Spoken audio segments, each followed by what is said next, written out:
بسم الله الرحمن الرحیم. د شمشاد ټلویزیون قدرمن لیدونکو بیا هم سلامونه هرکله ټول ستړي مه شئ. خدای دې وکړي چې تاسې به روغ جوړ خوښ اوسئ او یو بل ښکلی سهار به مو هم راپیل کړی وي. لیدونکو د اونۍ وروستۍ ورځ د پنجشنبې ورځ او هغه ورځ چې بیا هغوی چې رسمي چارې ترسره کوي، رسمي کارونه لري، د جمعې ورځ ځکه خوشحالیږي چې یو ډول رخصت پیدا کوي.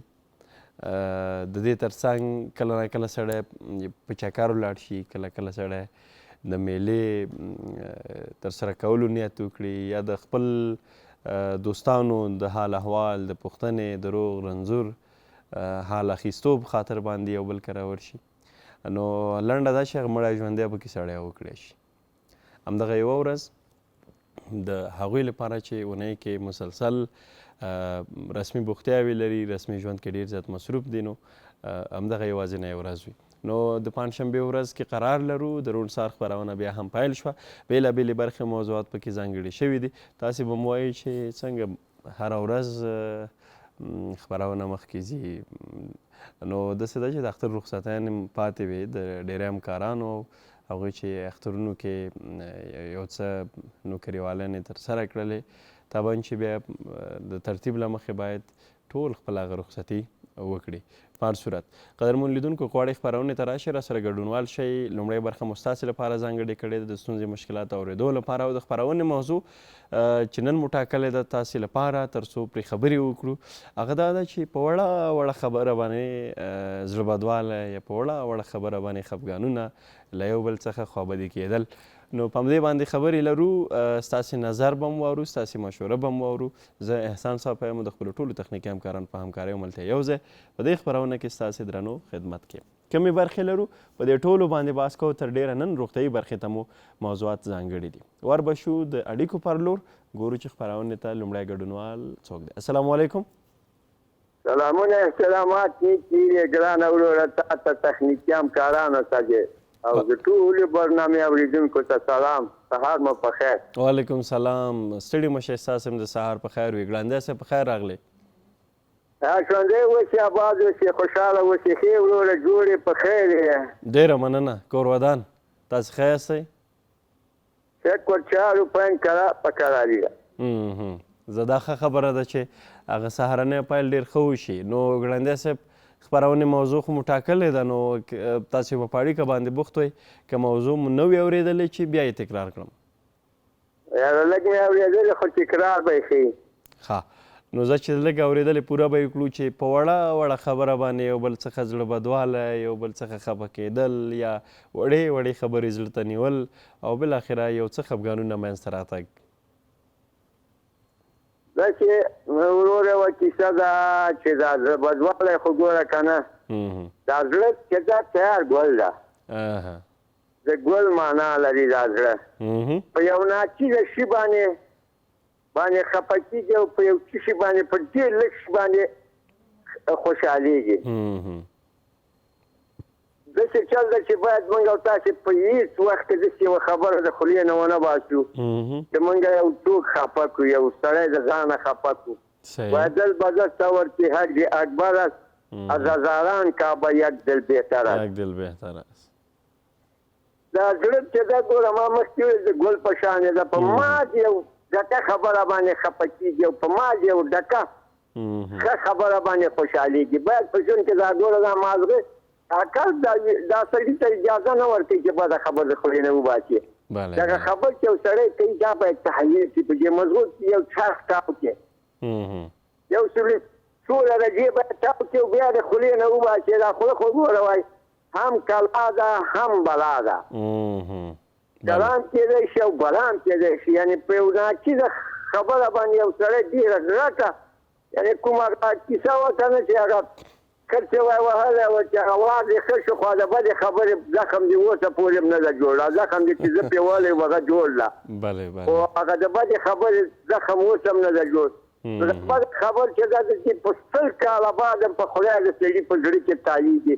دغه سړي خو ما ته دغسې خبره کړې وه او د یاده نه وځي، یعنې راکېدلې د یاده وځي، خو بده خبر یعنې زما خپله تجربه ده چې په زړه کې یعنې همغسې نیغه ولاړی بیخي که 50 کاله عمر دي که 100 کاله عمر دي چې ابا د خبر د پړنی غواړي نو موږ او تاسو باید کوشش وکړو چې بعد خبر چاته ونه باسي د خلینا او دغه مازغه په کار واچو چې دغه خبره زه دغه ته وکم زمانه به توګه هزار شي کنه د هزار نه وای چا بازار نه د مندلای نو څوک باید هیڅ څوک موږ او تاسو بس عذاب نه کوو زمونږ خولې نه باید په امان وساتل شي او بده خبر په ژوند کې ونه کوو دا بده خبر ډېره بده ده موږ او تاسو بده ورته وایي بده ده بله رښتیا هم او همدغه خوی باید ټول خپل کړو چې دغه وړې وړې خبرې نه زړه ته ونیسو نه داسې یو څه ووایو یا داسې څه خبرې رامنځته کړو چې د نورو زړونه پرې خفه شي بلکل ګوره دغه ځان دپاره که نه که سړی یو وړکۍ موضوع خبره ته واخلې ځان سره نوټ کړي او بس دا چې د شپې بستر ته هم لاړ شي دا چې په زړه کې تاریخي ورځ تاریخي ته باور کړو هغه شپه چې بیا خوب هم منظم نه وي او خوب هم نشي کولی دغه خبرې د ساره خبرې به مخ ته ساره کې پرېږدي د کور خبرې به دغلته کور کې کوې دغه ډېر چایېدلو پیچېدلو ټیچېدلو امبولو په لاس رنګ پسې راخیستل ټیچېدل دا انسان ته هم تاوان لري او وجود ته هم تاوان لري او یعنې بیخي هغه خپل فکر خرابوي باید دا وړو وړو خبرو پسې هم نه ګرځي باید سړی باید هېڅ ته واچوي دا وړو وړو خبر باید بالکل په نظر کې ونیسي ولې ژوند خو ښایسته ژوند ده باید ښه ژوند وکړو او بې ستونزې وکړو بله بله همداسې ده ډېره مننه ګړنده صاحب آباد او خوشحاله او ښایسته برنامه او سلام علیکم وعلیکم سلام کور ودان رښتیا هم وړو وړو خبرو باندې زړه بداوی یا خفه کېدنه او یا هم یو چا څخه خواشیني کېدل خفګان رامنځته کېدل طبعا څنګه چې ګړندي صاحب خبرو کې ویل چې دغه کله کله انسان په ډېر څه باندې نه خفه کېږي ولې په ډېر لږ څه باندې زړه بدیږي په ډېر لږ څه باندې خوشحالېږي خو په ډېر څه باندې نه خفه کېږي خو دغه لږ لږ څه او ډېر څه سره بیا ډېر زیات توپیر هم کوي مثلا ډېره وړه خبره به وي خو هغه به د یو چا لپاره ډېره سخته تمامیږي یا به د یو کس لپاره ډېره اهمیت به ولري یا د یو کس لپاره به ډېر ارزښت هغه څه ولري نو په همدې خاطر باندې احتیاط پکار دی هغه خبرې چې موږ کوو هغه څه چې موږ وایو متقابل هغه فکر موږ ځان سره باید ولرو چې متقابل لوری په دې باندې خوابدی نه شي زړه بدی نه شي او یا هم څه ونه شي له موږ خفه نه شي او که چیرې بیا برعکس دغسې کار مقابل لوری کوي یا نور کسان کوي چې وړې وړې خبرې زړه ته نیسي یا مثلا په دې باندې سره ورځې ورځې خفګانونه رامنځته کېږي یا ورځې ورځې سره یو بل نه خفه وي نو طبعا چې بیا سړی خفه کېږي بلې اړیکې ته مرځو السلام علیکم بله السلام علیکم برادر عزیزم خوب هستین صبحتان بخیر باشه وعلیکم سلام ډېره مننه ستړي مه شئ په خیر راغلی بخیر باشین زنده باشین سلامتی میکنم خدمت شما خدمت همکارایتان همکار بخش تکنیکتان زی بیننده خدا کنامیتون خوب باشین صبحتانم بخیر باشه شبانه هستم از ظالمان بتانم ډېره مننه کور ودان په خیر راغلی خپرونې ته انشاءالله چې خپرونې موضوع به مو اورېدلې وي موږ خو پرې خبرې وکړې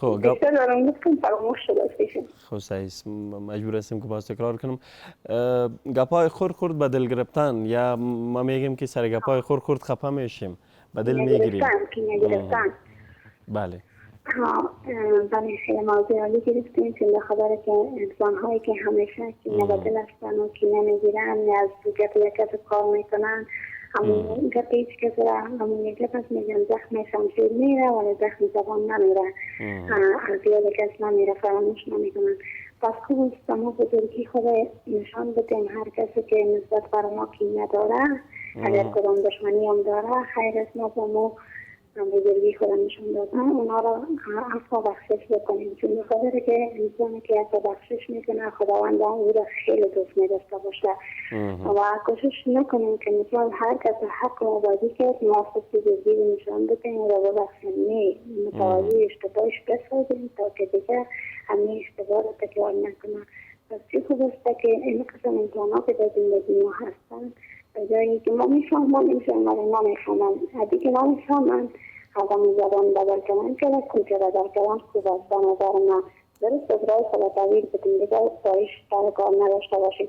اون انسان هایی که کینه همیشه کینه و دل است و همیشه در بهترین جا در جات خودترین جا بیمار زود کینه میگیرن زود هر میشن و سالهای سال صحبت نمیکنن به اون شخص. ولی این انسان ها خیلی نتوان هستن، ضعیف هستن و عزم کردن نمیتونن که به یک کس را اما کوشش نکنیم به یک کس مذاق کنیم. وقتی که مذاق ما رو طاقت شنده و تصویل مذاق نکنیم بعد کجا هست مذاق میکنیم خود گرد خدا میزنم با دنیا مذاق کنیم و تو جوانی میفهمیدی که اون شخص که تو مذاق داره یا نداره تو درش مذاق خیلی سخت کردیم مثل که زنده تو را فراموش نکنم و خود من هیچ وقت که نردم نیستم هست کس حرام چیز ما میگم من فقط من مقابلش اما قدرش میگم که بسکن میکنیم و دنیمی حرف که برام دادی حرف خوب باشه یا حرف بد باشه و خدا نخواسته هیچ وقت از زبان من کدام حرف بد ندارم نکنه یک کس از پیش من خفا شده باشه. زبان خداوند داره همه این نداره چرا با کارهای خوب استفادهش میکنیم ندی که با کارهای بد یک کس از دشنام میدن ما هم دشمنش بدیم نیست پس بین ما و هیچی شد از کوشش کنیم که قلب هیچ کس را نرنجانیم و هیچ کس از خود خطا نسازیم همیشه خوش باشیم بزنیم خود. بله بسیار زیاد تشکر. ډیره مننه. قسمه که شما هم یادآور شدین که کسانی که متاب مذاق چیزها را نداره اول کوشش کنیم که کتش مذاق نکنیم. بازم اگر مذاق میکنیم باز مجبور هستیم که گپ‌های خرد و ریزه را در نظر نگیریم. وقتی که مذاق هم میکنیم باز اگر تاب مذاق و چیزها را هم نداریم باز گپ‌های خرد و ریزه را هم در نظر میگیریم. از او کده بهتر همی است که از این چیزها جلوگیری کنیم. ډیره مننه قدرمن لیدونکو. بیا هم کولی شئ خپرونې ته راشئ راسره ګډونوال شئ. خپرونې موضوع همدا ده چې وړې وړې خبرې زړه ته نیول یا په وړو وړو خبرو باندې خفګانونه رامنځته کېدل یا په وړو وړو خبرو باندې زړه بدوالی رامنځته کېدل چې بیا د باعث د کینې او حسد یا هم د کرکې کیږي. نو له دې باید څه ډول لرېوالی خپل کړو یا څنګه له دې ځان وساتو. تاسې هم کولی شئ خپرونه کې راسره ګډون وکړئ، برخه راسره واخلئ او په همدې موضوع راسره خپل نظر شریک کړئ. ورسره څنګه که یو شمېر ستونزې مشکلات یا جنجالي موضوعاتو سره مخ یاستئ نو همدغه ځای ده چې خپرونه کې راسره ګډونوال شئ او هغه مسایل راسره شریک کړئ. نن به خپرونه کې د روغتیا وزارت د اړوندو کارونو د اړوندو پروګرامونو فعالیتونو په اړه به هم خبرې لرو. نو که تاسې په کور کلي کې د روغتیایي ستونزو څخه ځورېږئ یا روغتیایي هغه خدماتو څخه ځورېږئ نو کولی شئ خپرونه کې راسره همدا شیبه ګډونوال شئ، راسره شریک کړئ. خپرونه کې به راسره د روغتیا وزارت ویاند ډاکټر صاحب شرافت زمان انشاءالله چې ګډونوال وي. وروستۍ برخه کې به راسره ګډون کوي او ستاسې ستونزې مشکلات به له دوی سره هم شریکوو. کیدای شي چې په لرو پرتو سیمو کې یا په کلیوالو سیمو کې هغه ځای کې چې روغتیایي خدمات یو څه ډېر په هغه کچه نه دي چې د خلکو څومره ضرورت دی اړتیا د هغې ته رسېدنه وشي. نو که دغسې ستونزې لرئ یا مشکلات لرئ همدغه شیبه خپرونه کې راسره دغه موارد او دغه موضوعات هم شریکولی شئ. نن خپرونه کې به د نورو خبرو تر څنګ ټولنیزه برخه کې په دې باندې بحث ولرو چې بې ځایه قهرېدل یا غوسه کېدل خو د دې هغه اصلي منبع او سرچینه بیا دا چې یو چا سره د تل لپاره د همیش لپاره اختلاف پیدا کول یا اختلاف لرل. تاسې به لیدلی وي چې ډیری خلک هڅه کوي چې هڅه نه کوي خو ولې دغه یو ډول د دوی عادت هم ګرځېدلی ده چې یو کس سره د ډیر وخت لپاره یا د تل لپاره یا د همیش لپاره اختلاف لري په عادي مسایلو باندې یا مثلا په دغه برخه کې یو ډول رواني روغتیا څخه یا ستونزې څخه هم ځورېږي چې دغسې مسایلو ته تر ډېر هغه اولیت ورکوي. ښایي د یو چا پرمختګ ونشي زغملی، ښایي د یو چا باندې یو څه پیرزوینه چې شوې ده هغه ونشي برداشت نشي کړی. نو په رواني اړخ باندې به په دې کې خبرې لرو. که بل اړیکه لرو چې اړیکې ته ورشو. ښه اړیکه نه ده وصل بیا هم کولی شئ چې راسره ګډونوال شئ. نو بل برخه بیا د ادب برخه ده او په هغې برخه کې نن به د شعر و شاعرۍ ترڅنګ په دې باندې خبرې ولرو. خبرې څه خو چې د ترنم برخې څخه به مو نن غني کړو انشاءالله چې په دې سهار وختي کې ښایسته ښایسته ترنمونه به هم تاسو ته ادب برخه کې زموږ ګډونوال میلمانه چې د هرې برخې دي همدې لپاره ځانګړي شوي دي. روغتیا برخه کې د کولمو او مرۍ سرطان باندې غږیږو، بحث کوو، خبرې کوو او دا چې د کولمو او مرۍ سرطان څه شی دی، نښې، علایم، خطرناکه وختونه یې، د دې هغه وقایه او همې درملنه، معالجه، نو په دې ټولو باندې به خبرې ولرو. د سیمې، هیواد او نړۍ حال هم در سره شریکو او په وروستۍ برخه کې بیا د روغتیا وزارت د اړوندو کارونو، د فعالیتونو په دې ټولو باندې خبرې هم لرو. نو که تاسې سره کوم پوښتنه وي هم را سره کولی شئ، دې برخه کې را سره ګډونوال شئ او که کومې ستونزې تاسې ورسره مخ یاستئ په کور کلي کې یا په ښارونو کې یا هغه ځای کې چې تاسې اوسیږئ، هغه ځای کې چې تاسې یاستئ، په دغه موسمونو کې کله کله چې د اوړي موسم راځي، هم موسمي ناروغۍ، هم ژمي موسم کې بیا ستونزې وي. په هر صورت نو انشاءالله چې موږ هڅه کوو بېلابېل موضوعات چې مهم دي خپرونه کې ځان سره ځای کړو. ډېره مننه قدرمن لیدونکو چې خپرونه کې راسره یاستئ.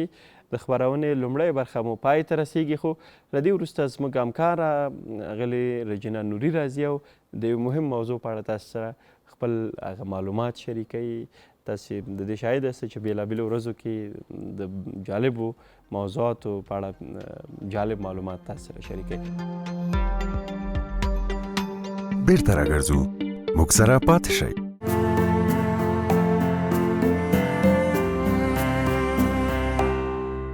سلام و وقتتان بخیر دوستای عزیز، آرزو دارم که حالتان خوب باشه و صبحتان همطور شاد و خرم آغاز کرده باشین و تا آخرین دقایق روز همه قسم دستاوردهای خوب داشته باشین و در ضمن روزتان همطور خوش بگذره و خوشحال باشین.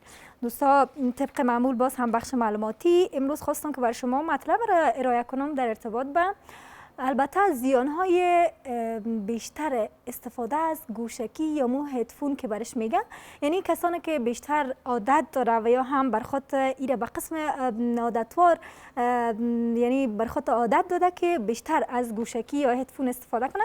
بیاین میبینیم که امی ضررهای از این چی است، کدام راه درمان هم در پی داره یا خیر.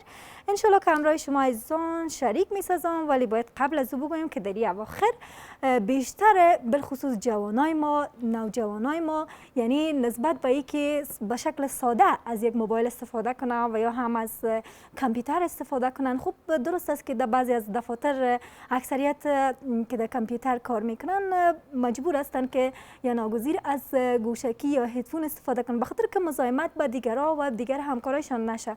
بنابراین بعضی از موضوعات می باشه، بعضی مسائل می باشه و یا هم اگر صحبت با تلفن میکنین کوشش کنین که از هدفون به حد تعادل استفاده کنین. بیاین ببینیم که کدام ضررها را در پی داره، ولی باید از قبل از او گفت که استفاده مداوم و بدون موجب بیش از حد از هدفون مخصوصا هنگام خواب یا با آواز بلند یا صدای بلند تاثیرات یا آسیب‌های جدی خود در پی می داشته باشه و ای که آسیب‌هایی است که حتی باعث میشه که مغز شما را کاملا غیر فعال بسازه و دیگر یعنی نتونه که به درستی یعنی مغز شما فعالیت کنه و همچنان قابل غیر بازگشت دوباره امی مغز یا سیستم هورمون‌های عصبی شما هست. خب گفته میدونیم که یکی از آسیب‌ها یا ضررهای استفاده گوشکی هنگام خواب افزایش فشار به گوش و عصب شنوایی. ببینین سیستم‌های شنوایی گوش یک فرد یا یک انسان طور تنظیم شده یا طور ساخته شده که اگر ما در قسمت استفاده که مثلا از گوشکی میکنیم و درست به خود سلامتی گوش ما یعنی توجه نکنیم، پس حتما که افزایش فشار خون هم بیشتر میسازه، حتی باعث میشه که اکثریت افراد اشخاص پارگی گوش هم یعنی به وجود بیاره و در این قسمت یعنی شخص احساس بسیار درد شدید میکنه، احساس میکنه که گویا یعنی در گوش ما یعنی باید یعنی قسم آماده شده یا قسم جور شده که نمیتونه به درستی امو گوشش یا صدا را بشنوه و یا هم فعالیت درست کنه. دلیل تمام همدیشی است که بیشتر از گوشکی استفاده کنن کرده، البته که استفاده بیش از حد گوشکی هم باعث میشه که امو پرده گوشش هم اگر ساوند یا صدا بیشتر باشه، در اون صورت ممکن است که امو از اثر امو ساوند بیش از حد بلند شنیدن با یا صحبت کردن در تلفن ممکن است که پرده گوشش هم از بین ببره، که گویا که از امو قسمت وقتی که پرده گوش طبعا که آسیب برسه، یک قسمت از مویرگ های در خود گوش یا آله شنوایی هم موجود است که باعث میشه که امو قسمت های گوش شما را یعنی پردهش که آنقدر نازک است که اگر شما زمانی که با گوشکی استفاده میکنین، اکثریت جوانایی رو ما دیدیم که گوشکی را یعنی آنقدر به شدت داخل گوش میکنه که توجه نداره که آیا امی سیستم گوش با کدام قسم ساخته شده. یعنی کوشش کنید زمانی که شما از گوشکی استفاده میکنین طرز استفادهش به صورت درست بدانید دوستای عزیز، یعنی گوشکی را به حد داخل گوش نسازین که پرده گوشتان آسیب بیشتر برسن و یا حتی باعث پاره شدن امو مویرگ ها و یا پرده گوشتان شوند. ببینید زمانی که همین فشار خون هم در گوش یا آسیب رسانده که باعث بعضی التهابات هم میشه و حتی ممکن است که عفونت کنه و یا هم بعضی از میکروب هایی را به وجود میاره که با آسانی شما نمیتونین که جلوش بگیرین و یا هم یعنی ازش درست یک درمان خوب کرده بتوانین. و در ضمن تداخل در خواب و کاهش کیفیت استرس، زمانی که مغز شما ببینین در جریان خواب کوشش نکنین دوستای عزیز که استفاده بیش از حد گوشکی را ترجیح بدین، بخاطر که یکی خوب وقت خواب است و در ضمن و زمان میرسه که شما باید در اون وقت یعنی یک اعصاب آرام، یک آرامش خاص به خود اختیار کنین.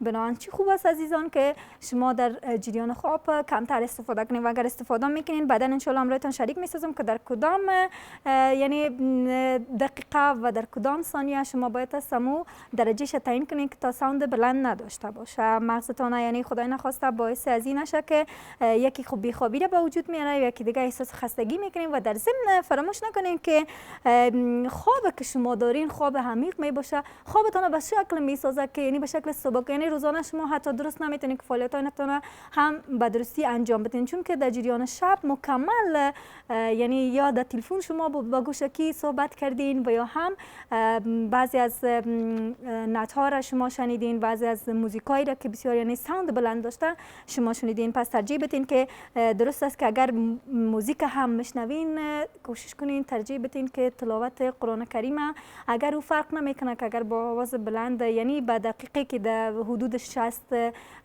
سکند می باشه در حد میتونین که یا دادیسی که میگن بشنوین، ولی در صورتی که همون ساوند از بلند باشه طبعا که آسیبه های خود در پی داره. پس بنابراین ترجیح بدین که فقط با تلاوت قرآن کریم شما میتونین که با آواز بلند که یعنی هر قدر میگه که یکی آذان و یکی تلاوت قرآن کریم هر قدر بلند باشه آرامش قلبی را بیشتر میسازه، لیکن اگر موسیقی را یا موزیک با آواز بلند بشنوین طبعا که بر علاوه که ضررهای خود در پی داره گناه هم داره و باعث میشه که شما را یعنی ایده‌هایتون یا مفکوریتون کاملا چنج میکنه. خطر پیچیدن سیم و خفگی، اکثریت کسایی را ما دیدیم که از گوشکی های یک قسم است که وایرلس است، یک قسم دیگه است که به شکل سیمدار است. اگر از سیمدار شما استفاده میکنین در جریان خواب ممکن است که شما را یک خواب عمیق ببره و ناگزیر کمی لین خود گوشکی یعنی شاید به گردن شما یعنی به شکل حلقه بیاید و یا هم در زیر بالش شود و یا هم به دستتان او پیچیده شود. در این صورت امو خود لینای هدفون که است که یعنی گوشکی برش میگن او شاید وقتی که با گردن شما به شکل حلقه در بیاید پس طبعا که یک سیستم الکترولیت برقی را هم با وجود میاره که هم مستقیما اثر با مغز داره و باعث از بین بردن سیستم های عصبی و همچنان برهم زدن خود عصب میشه که فعالیت های عصبی را کمتر میکنه، کاهش میده و شما در جریان روز نمیتونین وقتی که از خواب بیدار شوین به درستی همراه خانواده، همراه فامیل و یا هم با دوستانتان درست صحبت کرده بتونین، بخاطر که امو اختلالات روانی را هم ممکن است که با وجود بیاره. دوستای عزیز اگر میخواین که هم یک از طرف صبح به گوشکی استفاده کنین و یا هم صحبت کنین، میتونید در حدود 15 الی 20 دقیقه به گوشکی، یعنی در صورتی که ساوندش 70% باشه. اگر میخواین که به شکل بسیار نرمال باشه 60%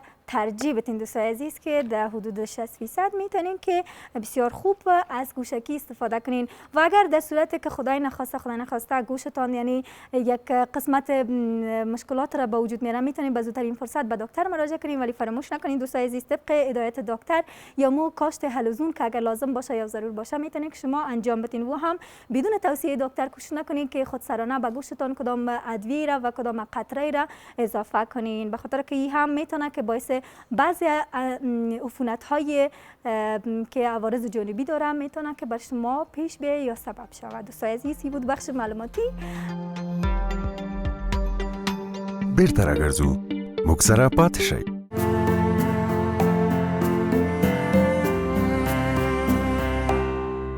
لیدونکو بیا هم ستړي مه شئ، هرکلی د خپرونې بلې برخې ته راورسېدو. دا ټولنیزه برخه ده، خو په دې برخه کې نن په هغه څه باندې بحث کوو چې زموږ ډېری خلک، زموږ ډېری هېوادوال متاسفانه په دغه جنجال او دغه ستونزې باندې اخته دي. که څه هم تر ډېره رواني ستونزو سره ضرور اړیکه لري، تړاو لري چې بېځایه قهرېدنه یا بېځایه غوسه کېدنه یا په لږ په ډېر عادي مسایلو باندې قهر کول او د همدغې له وجې یو چا سره همیش تل اختلافونه لرل یا د یو چا عادي پرمختګ هم څوک نشي زغملی، برداشت نشي لرلی. ولې ځینې خلک دغه د عادت یې خپل کړی دی یا په دې جنجال باندې اخته دي چې یو کس سره ډېر کله اختلاف لري په ډېرو عادي مسایلو باندې. ستونزه چیرې ده، مشکل چیرې دی، ولې دغه څه رامنځته کیږي او د همدغې جنجالي مسایلو یا د رواني ستونزو حل لاره څه ده، کیدای شي څه باید وشي، په همدې موضوع باندې بحث کوو. خپرونه کې راسره د روانشناسانو ټولنې مشر ډاکټر صاحب عزیز الدین همت خپرونه کې میلمه دی. ډاکټر صاحب ستړي مه شئ، بخیر راغلی. خیر اوسئ. سلام علیکم. وعلیکم د هر السلام. څه نه مخکې خپل درانده سلامونه تاسو ته او د کارمندانو ته او په نهایت امر د افغانستان ټول خلکو ته خپل درانده سلامونه وړاندې کوم. وعلیکم السلام. رښتیا هم نننۍ موضوع ډېره ښه موضوع ده چې قهر دی، اختلافات دي. تاسو وګورئ خپله په افغانستان کې همدغه د قهر او د غضب موضوع وه چې 40 کاله دلته جنګ و او الهي شکر چې د کومې ورځې نه طالبان راغلي دغه جنګ ختم شوی، ډېر ښه امنیت دی او هزار بار شکر. نو خپله قهر که تعریف کو وایي قهر د نارمل حالت نه غیر نارمل حالت ته رسیدنه ده. د نارمل حالت څخه د نارمل غیر نارمل حالت ته. ولې مثلا نارمل حالت کې سړی غیر نارمل کیږي؟ دا د انسان شخصیت پورې تعلق لري. صحیح. د انسان شخصیت د 3 وکیلانو د پارلمان د 3 وکیلانو نمایندگان دي. ایک دی خواهشات دي، ایک خواهشات، ایگو قاضی او سوپر ایگو پیرهدار دی. ایک خواهشات دا دي مثلا یو نفر دی ډېر یو رواني مریضي بزرګ منشي لري یا ګرانډوز لري، هر چېرته چې ځي باید د خلکو عزت وشي، قدر وشي. دا علت یې دا دی چې په وخت د زمان کې د باندې ډېر فشارونه د کور لخوا راغلي، رټل شوی دی، پلار یې دهقانو، ملک صاحب دی رټلی دی او دی هغلته ناست و. دا د ده په تحت شعور کې دغه حالت دی. کوم وخت کې چې مثلا په یو مجلس کې د ده عزت نه کیږي، دی پکارېږي او د نارمل حالت نه غیر نارمل حالت ته راځي. مثلا په طور د مثال یو مجلس ته ځي نو باید ټول خلک دا پاڅېږي د ده احترام. حال دا چې حدیث د پیغمبر دی وایي په یو مجلس کې چې یو څوک راځي خلک دې نه پاڅېږي، مشکلات دي. حضرت محمد صاحب قربان شم مجلس ته چې به راغی ټولو ته یې ویلي چې کښېنئ، آخر سر کې به دی کښېناسته. ګوره دی د نارمل حالت کې دی و. اما موږ ګورو نن سبا په افغانستان کې اکثره خلک په دغه مرض باندې اخته دي. ولې رټل شوي دي؟ بهترین شی دا قهر و غضب مکان او زمان لري. صحیح. مثلا ګوره مکان طفولیت دوره کې صحیح د کور محیط د دپاره دغه دی، دا چې تولد شي تر 4 کلنۍ 5 کلنۍ پورې د ده بهترین محیط خپله کور دی. اما زمان دلته څه کوي؟ صحیح زمانه دلته ایجاب کوي. والا زه پښتون یم یا زه ازبک یم، زه ډېر قهرمان سړی یم، باید د ماشوم ډېر با تربیه وایي یې میلمه راځي ورته وایي ودرېږه هفته لګن راوړه د خلکو په لاس کې اوبه واچوه ودرېږه ګیلاس در سره یي. اما نه هغه خو غواړي چې دی باید د عزت وشي، د ده شخصیت ته احترام وشي. او دغه علت دی حدیث تاسې وګورئ د اسلام دین ټول روان شناسي ده، ټول ساینس دی، ټول سیاست دی.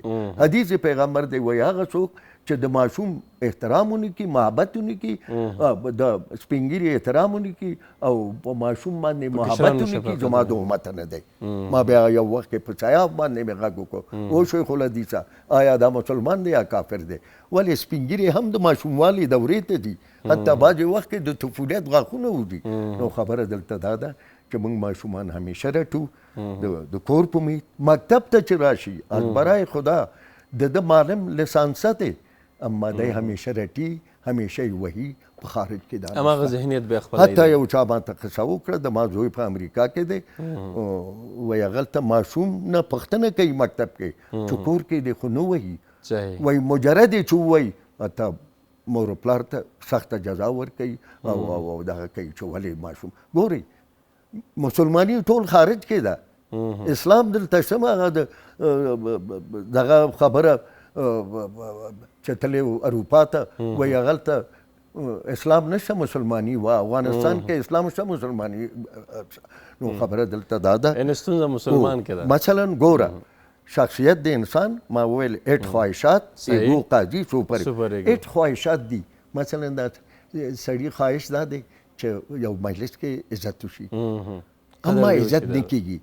ایگو قاضي څه وایي که نارمل انساني ده د انګیزې او د عکس العمل په منځ کې تفکر دی، که د ښه فکر خاوند دي نو دلته دا څه کوي خیر دی چې عزت ونه شم خیر دی. قاضي بیا وایي بس نو مه به پکارېږي.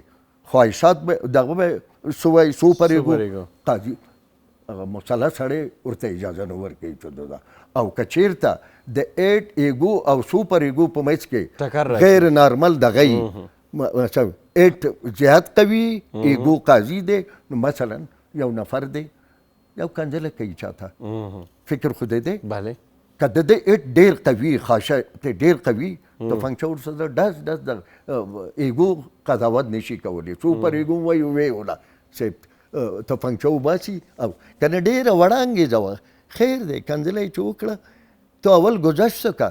حدیث پیغمبر دی وایي 80 دفعه گذشت کوه صبر کوه.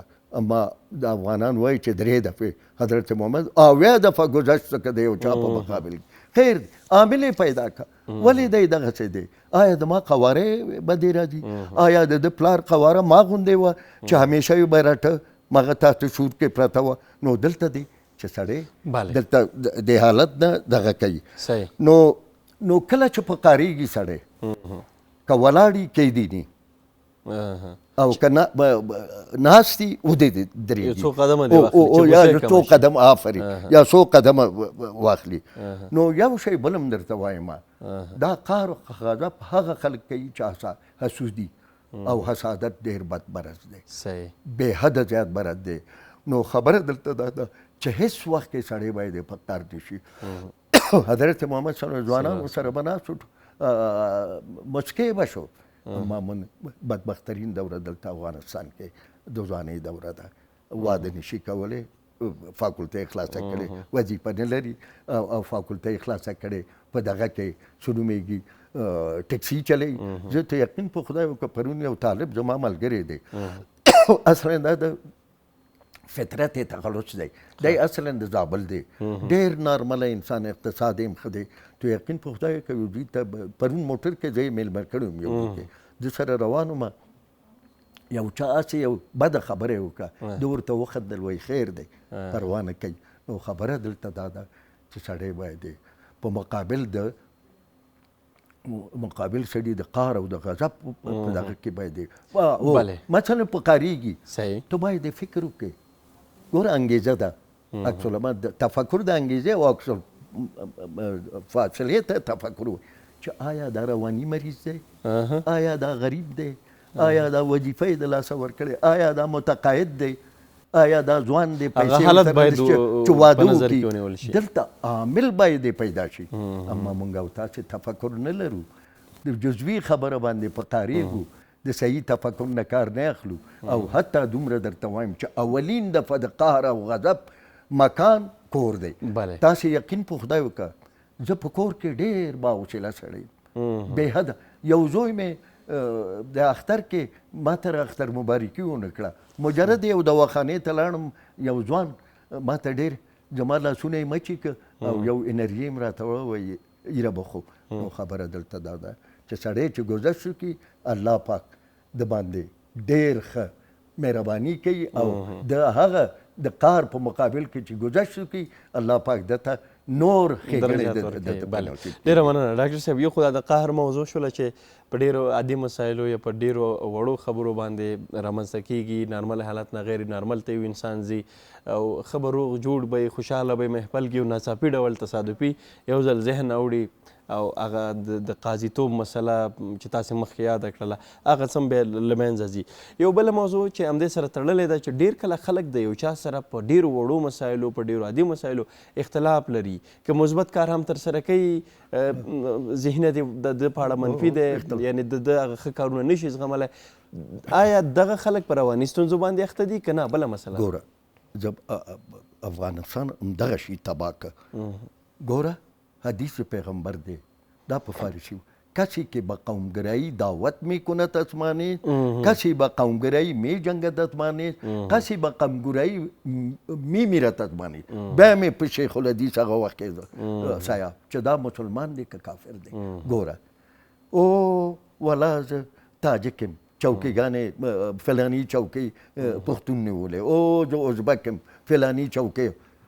افغانستان هم دغه د حسادت او د اختلافاتو په دغه حالت ته ورسېدی. نو خبره دلته دا ده چې بیا هم زه تاسې ته وایم چې سړی باید د اسلام د مبارک دین نه باید استفاده وکړي چې والا اسلام خدا. دلته مونځ کوو عادت دی، والا مونځ مې کړی نه دی سر مې ګرځي.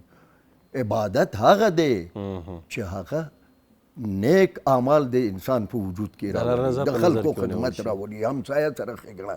اما متاسفانه دلته چا دغه موضوعات تشریح کړي نه دي.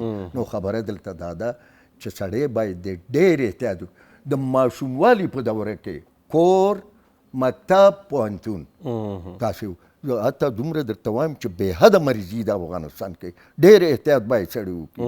خپله بعضې یو تعداد طالبان وروڼه زموږ په رواني هغه ورځ زه لاړم دغه پوهنتون ته تلم، ما ودرېد فرانسوي شفاخانه، د غیر رسمي سروې کوم چې عصمت حامد ډېر لایقه ډاکټر دی، حتی د خارج نه دوی ته راځي دغه کوي تداوي کوي. چې لاړم چې مې ولید چې 2500 نفره درته منتظر په دهلیز کې 2500 نره ښځې. نو خبره دلته دا سړی زه به تا ته یو قصه وکړم. څو ورځې مخکې یو ځای ته زه لاړم، یو زما ملګری و، د ځوانۍ د دورې ملګری مې و خیوه کې، او یو لرې زموږ د زه ډېر تهدید کړم، وایي ته د څه شي ډاکټر یې، ته معلم یې؟ ما ویل هلکه غوسه کولې ما ویل هلکه زه پوه شولم چې دا سړی ګډوډ دی. ما ورته وویلې زه د پوهنتون نه چې خلاص شلم زه لاړم دارالمعلمي د ننګرهار کې استاد شلم. هغه ته معلم نه وایي، هغه ته استاد وایي چې معلم تربیه کوي. او بل مایل ته وګوره غیر د هغه نه پوهنتون د تعلیم و تربیه کې یو شپږ میاشتې بالمقدمه درس ورکړی دی، او اوس رئیس د انجمن د روانشناسانو د افغانستان خیر دی، پروا نه کوي. ما وخندل، هغه ډېر سخت زه وایي یو شخصیت یم. علت یې څه شی و چې د ځوانۍ د دورې زما ملګری و، د کله چې خلق مې په تنګ شي زنګ ورته وایم چې څنګه یې فلاني خانه ښه فلاني خانه جوړې، اعصاب مې لږ څه آرام شي، هغه پخواني خاطرات زما ذهن ته. نو یو شی تاسې ته وایم چې کوم وخت کې سړی په کارېږي دی باید هغه ښه خاطرات د ځوانۍ د دورې تر څو غوسه یې راکمه شي، خوشحالوونکي چې د غوسه غوسه شي که ولاړ یې کښېني او چې ناست باید دی ودرېږي او ستا خبره حرکت وکړي. ډېره مننه ډاکټر صاحب، کور ودان. ښه وخت ولرئ. قدرمن لیدونکو له تاسې هم ډېره مننه چې تر دې مهاله راسره د خپرونې لیدونکي یاستئ. نورې برخې هم شته، هغې ته هم راګرځو. اوس بیرته راګرځو. موږ سره پاتې شئ.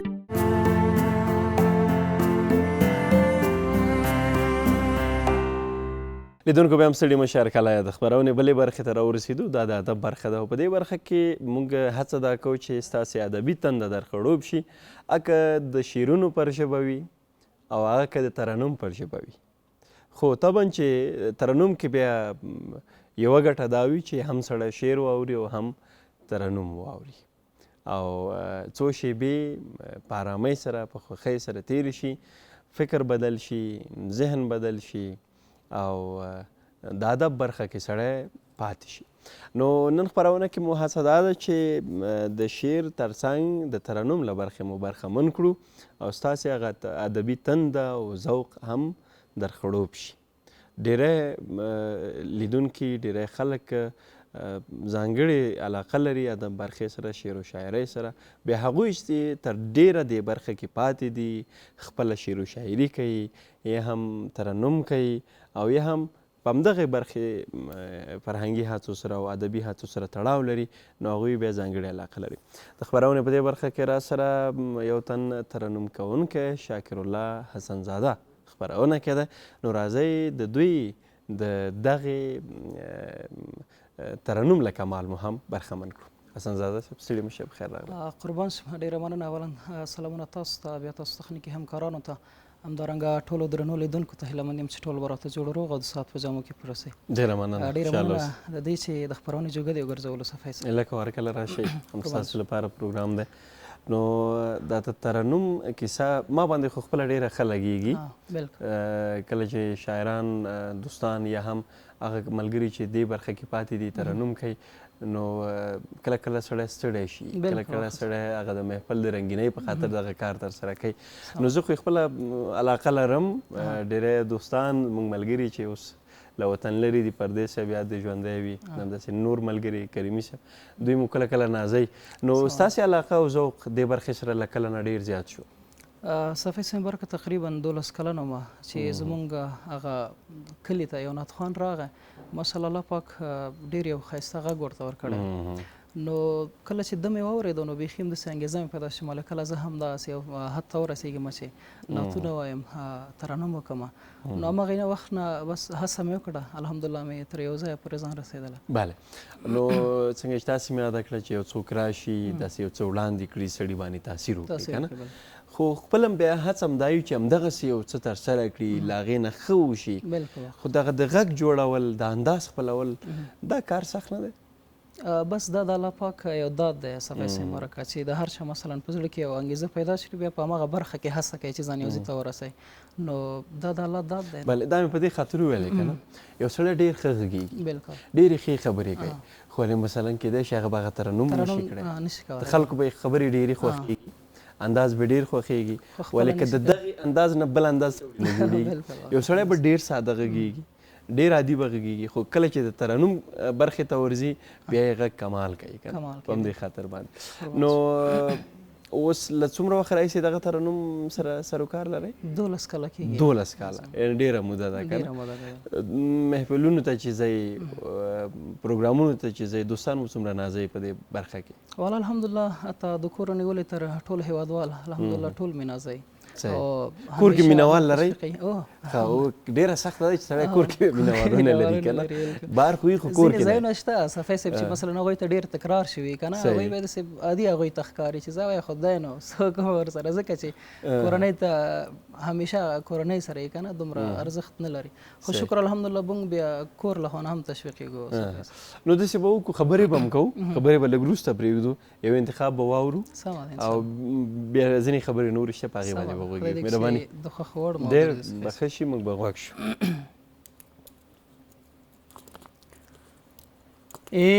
یا بسا زندگی کو وجدان تا ملامت یم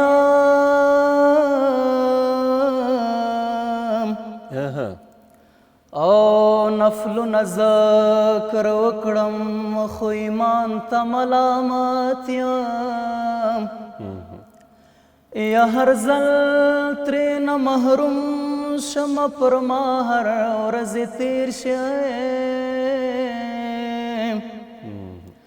یا کتاب د هدایت د سپین قرآن ته ملامت یم یا له لارې نه اخلم قدم اکثر بل ورته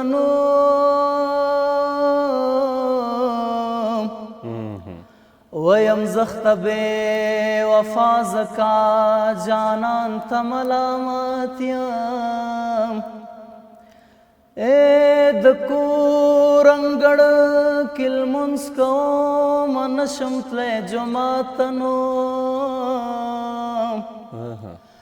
حیا علی الفلاح واورم ځان ته ملامت یم وژوندون مې مختصر دی په غفلت تېرومه نو و توبه مې ځنډومه ځکه ځان ته ملامت یم یا ککړ یم سر تر نوکه د ګناه په تک تور رنګ یمه او توبه مې ځنډومه ځکه ځان ته ملامت یم فتحانه له خپل کلک دریځه نه چې پر شا کېږمه و جهان ځکه قایل نه دی جهان ته ملامت یم ډېره مننه ډېره مننه نو دا د انتخاب مسله کله چې یو څه انتخابوئ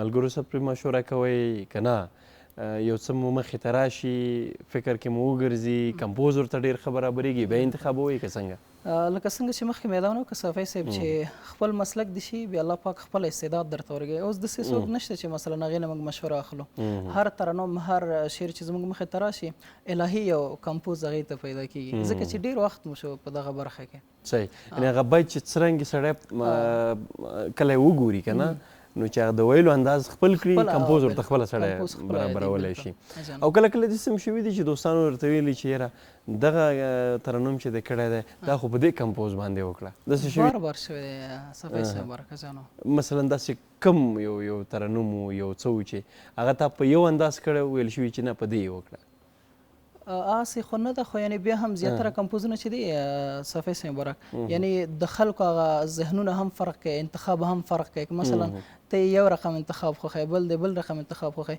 بیا ځینې کسان دي چې داسې په یو کمپوز خوښوي که نه صفی صاحب نو ځینې خلک شته دي چې مثلا بار بار وایي خو هغه شعر ما سره نشته خو مخکې چې دغه کمپوز کې مې ویلی نو دا هم ډېر خلکو خوښوي بله او شعر و شاعري ورته څنګه کوئ خپله پکې برخه اخلئ که نه یوازې د نورو څه ناڅه لږ وخت کېږي صفی صاحب چې زه هم دې برخه ته راغلی یم چې څه ناڅه لیکم شاعري زیاتره د نبي علیه السلام په وصف باندې لیکم او کله کله د ژوند په هکله هم داسې نظمونه او شعرونه لیکو صحیح او رښتیا هم او بیا دوستان ډېر تقاضا کوي اوس وخت کې خو ته ډېره محفلونو ته یا د خوښیو پروګرامونو ته ملګري دعوت کېږي خو بیا په دې وخت کې دا ترنم ملګري لږ نازونه وکوي صحیح بل انتخاب به مو واورو بل څه انتخاب دی کله کله انتخابونه ډېر شي سړی حیران شي کم یو واخلي که نه د نبي علیه السلام په وصف باندې یو نعت شریف ډېر به ښه شي ډېر به ښه شي ای د خدای محبوبا جانان رسول الله قربان رسول الله درنه قربان رسول الله قربان رسول الله درنه قربان رسول الله ای د خدای حبیبا جانان رسول الله قربان رسول الله درنه قربان رسول الله قربان رسول الله درنه قربان رسول الله او تا نه بغیر نشي نه قبلیږي شفاعت د چا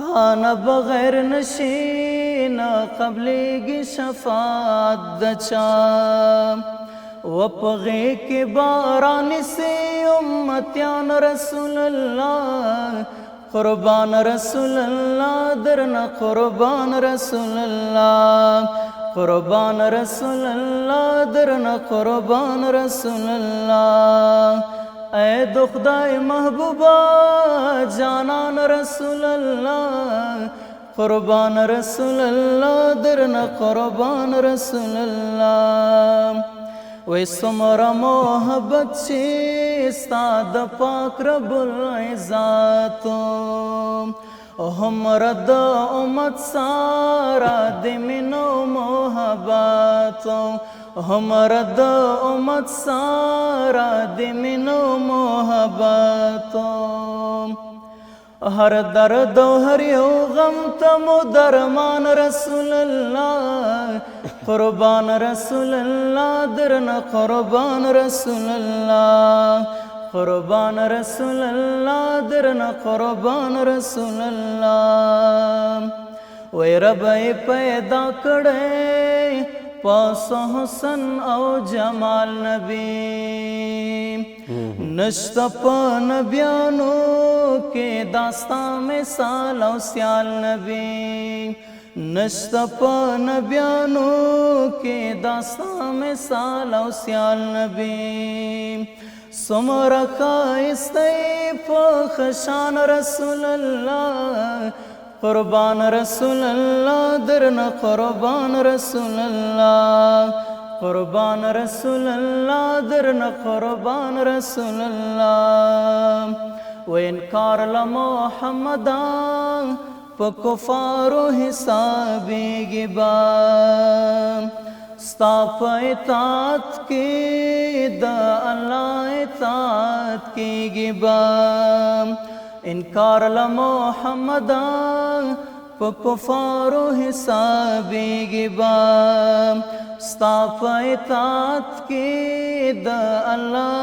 اطاعت کی گبا زارستالا حدیث اول قرآن رسول اللہ قربان رسول اللہ درنا قربان رسول اللہ قربان رسول اللہ درنا قربان رسول اللہ وی شما لگی دلے سوزی دلے دروزی ویستا خور دلا غاز کی دلاری او کچی ویستا خور دلا غاز کی دلاری او کچی ویستا غلام دے تابدار وی پو فرمان رسول اللہ قربان رسول اللہ درنا قربان رسول اللہ اے دخدای محبوبا جانان رسول اللہ قربان رسول اللہ درنا قربان رسول اللہ ډېر ښکلی ډېر ښکلی ډېره مننه کور ودان حسنزاده صاحب چې خپلې دغه هنري ژبې او د کمال څخه مو لیدونکي خبر کړل. ما غوښتل چې د ډېره دغه ترنم کوونکي سروکي او ټپیزې سره بیا یو ځای کوي که نه چې خپل ځانګړی خوند لري خو متاسفانه چې وخت راسره کم دی انشاءالله بل پروګرام کې به بیا دا هم ورو. ډېره مننه سلامت ډېره مننه ښه وخت ولرئ. قدرمن لیدونکو له تاسې مننه چې راسره یاستئ راسره اوسئ. خپرونه کې مو نورې برخې هم شته ده. اوس لنډه دمه اخلو او بېرته راګرځو.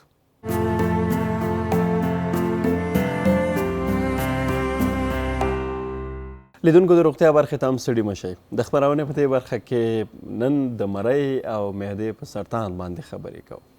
د معدې او مرۍ سرطان څه دي، کومه خطرناکه ناروغي ده، کله رامنځته کیږي، څه د دې باعث کیږي چې یو انسان ته یو کس ته د مرۍ سرطان پیدا کیږي او یا هم د معدې سرطان یا کینسر ورته پیدا کیږي. مخنیوی په څه ډول کیدای شي او اسباب یې څه دي او د دې ترڅنګ د همدغه څه معالجه د وقایې برخه یې لومړی، معالجه یې ورپسې وروستی. نو په دې ټولو باندې بحث لرو. تاسې هم راسره خپرونه کې اوسئ. خدای مه کړه که دغسې نښې او علایم چې د مرۍ یا د معدې کینسر یا سرطان لري تاسې ورسره مخامخ شوئ نو دا چې په هغه وخت کې څه باید ترسره کړئ ډاکټر صاحب ته مراجعه کله وکړئ د درملنې لپاره باید کوم ډول اقدامات وشي نو په دې ټولو باندې خبرې کوو راسره اوسئ ډاکټر صاحب انعام الله انعام راسره د خپرونې په دې برخه کې ملګری شوی دی ډاکټر صاحب ستړي مه شئ بخیر راغلی صفای صاحب تاسو ته سلامونه خدای دې وکړي چې روغ جوړ وئ د شمشاد نړیوال تلویزیون راډیو ټولو اوریدونکو ته سلامونه خدای دې وکړي چې ټول روغ جوړ وي او سهار مو په خیر سره پیل کړئ ډېره مننه کور ودان ډاکټر صاحب دا د مرۍ او د معدې سرطان خو خطرناکه ځکه ده چې که مرۍ سرطان ونیوله هم سیستم ګډوډ دی او که معده سرطان ونیوله نو هم ډېر ستونزې جنجالونه پیدا کېږي لومړی په دې باندې بحث وکړو چې د مرۍ سرطان یا کینسر څه دی او د معدې سرطان او کینسر څه دي څرنګه چې د مرۍ او معدې سرطان په نړیواله کچه یوه جدي صحي اساسي ستونزه ده چې ورځ په ورځ د پراخېدو په حال کې ده چې د زیاتېدو په حال کې ده چې په علتونو به یې وروسته وغږېږو چې ولې د زیاتېدو په حال کې ده د مرۍ او معدې یو لنډ تعریف داسې ده چې د مرۍ او معدې د حجراتو غیر نارمل ډول غیر طبیعي ډول غټوالي ته چې په نتیجه کې یو غټ ټیومر یا کتله منځته راشي دې ته د مرۍ او معدې کینسر ویل کېږي چې بیا د ډوډۍ په خوړلو کې یوه جدي ستونزه پیدا کوي دغه ناروغي په نارینهو کې نسبت ښځو ته زیاته پیدا کېږي او همدا قسم د عمر په زیاتوالي سره 50 کلنۍ نه وروسته ډیره پیدا کېږي او همدا قسم په کال کې په 2022 کال کې د مرۍ سرطان چې و 5.5 لکه وقوعات و چې دې کې 4.5 لکه وفیات درلوده او د معدې چې و 9 تر 9 لکو پورې و در 2022 کال کې چې د هغو مړینه چې وه تقریبا 6 لکه وه که چیرې فکر وکړو مړینه یې په زیاته کچه مړینه لري دغه ناروغي یوه جدي ستونزه ده چې ورځ په ورځ د پراخېدو په حال کې ده بله یعنې دا په کلني ډول دغه ارقام په کلني ډول 2022 کال کې چې کومه احصایه اخیستل شوې وه د هغې مطابق دغه یوه احصایه ده چې اخیستل شوې نو د دغې مرۍ د کینسر د رامنځته کېدو عوامل څه دي اسباب یې څه دي چې په دومره کچه باندې دا ارقام چې کوم یاد شول واقعیات لري هم د معدې او هم د مرۍ څرنګه چې موږ مخکې ویلې دغه ناروغي ورځ په ورځ د پیشرفت په حال کې ده د زیاتېدو په حال کې ده کال په کال زیاتېږي هغه زیات فکټورونه لري د انسان ژوند ده د غذایي موادو تغییر ده خپل ژوند تغییر ده دا ټول د دې باعث ګرځي چې په کنسر د مرۍ او معدې پیدا شي خصوصا یو عوامل خو په نارینهو کې زیاته منځته راځي دوهم د عمر زیاتېږي دغه منځته راځي دریم څوک چې په الکول شراب څکي او همدا قسم سګرټ څکي او څوک چې سره کړي شیان خوري سور چای څکي سره غذا خوري ګرمه غذا خوري یعنې دواړه هم د مرۍ سره هم د معدې سره اړیکه لري ګرمه غذا د مرۍ او د معدې د حجراتو د تخریش باعث ګرځي دغه تخریش بالاخره په التهاب بدلیږي دغه التهاب بالاخره په کانسر باندې بدلیږي او همدا قسم بعضې ناروغۍ دي چې د معدې تیزاب راګرځي مرۍ ته دغه تیزاب خپله بیا د مرۍ او د معدې د تخریش باعث ګرځي او بالاخره د کانسر باعث ګرځي چې هغې ناروغۍ ته جډ ویل کېږي او چاغوالی د چا عمر وزن زیات وي دا هم د مرۍ او د معدې د کانسر د جوړېدو باعث ګرځي او همدا قسم بعضې میکروبونه دي لکه ایچ پایلوري وي بعضې ویرسونه دي زر تداوي نشي نو دا هم د مرۍ او د معدې د کانسرونو باعث ګرځي بعضې غذاګانې دي خصوصا اچار شو مثلا ګازداره شیان شو او همدا قسم هغه څوک چې وچه غوښه وچوي او بیا خوري او همدا قسم فاست فود شو او هغه غذاګانې چې په قطیو کې راځي او هغه ډېر په زیات اندازه خواړه دا ټول هغه خواړه دي چې د انسان د بدن دپاره د معدې او د کنسر د جوړېدو باعث ګرځېدلی شي بله او ډاکټر صاحب څنګه څوک پوه شي مخکې خو مو ویلی شي د مرۍ د غټوالي سبب کیږي خو عام خلک خو دغه نشي تشخیصولی چې ګنې د مرۍ په کینسر باندې اخته شوې ده یا د معدې په کینسر باندې څنګه پوهېدای شي چې دغه نښې علایمو ته په کتو سره یو څوک په کینسر د مرۍ یا هم د معدې اخته کېږي څرنګه چې مرۍ د یوه د اول خو دا یو غیر غرضي صفحه وي څوک نه پوهېږي مریض په کینسر اخته ده هم مرۍ کینسر لري هم د معدې کینسر لري خو دی نه پوهېږي چې زه په کینسر باندې اخته یم خو د وخت په تېرېدو سره دغه حالت پیشرفت کوي چې په مرۍ کې دغه کتله پیدا شي د غذایي موادو د تېرېدو په وخت کې ستونزه پیدا کوي اول د جامدو غذایي موادو سره چې کله تېروي نه تېرېږي دوهم که چیرې نور هم پیشرفت وکړي بیا مایعات اوبه چای هم د دې باعث ګرځي چې نشي تېرولی یعنې ډسپاجیا یا د تېرېدو په وخت کې یوه صحي ستونزه پیدا کېږي د خپله کتله یا تیومر یوه غوټه ده چې د مرۍ په یا پورتنۍ یا منځنۍ یا لاندنۍ برخه کې راپورته کیږي او د هغه د مرۍ لیومن یا کومه لاره چې ده هغه تنګوي. کله چې لاره تنګه شوه غذایي مواد اوبه نه تیریږي او بېشتیایي پیدا کیږي. ورځ په ورځ وزن له لاسه ورکوي، مریض وزن کمزوری کیږي او همدا قسم استفراقات ورته پیدا کیږي او همدا قسم په استفراق کې بعضې وخت په غایطه موادو کې یا په استفراق کې وینه پیدا کیږي، بېشتیایي ورته پیدا کیږي او همدا قسم کسل او د اواز په تغییر کې فرق راځي، وزن ورځ په ورځ له لاسه ورکوي، کمخونه کیږي. دا ټول هغه نښې نښانې دي چې د دې ناروغۍ د جوړېدو واسطه ناروغ ته پیدا کیږي.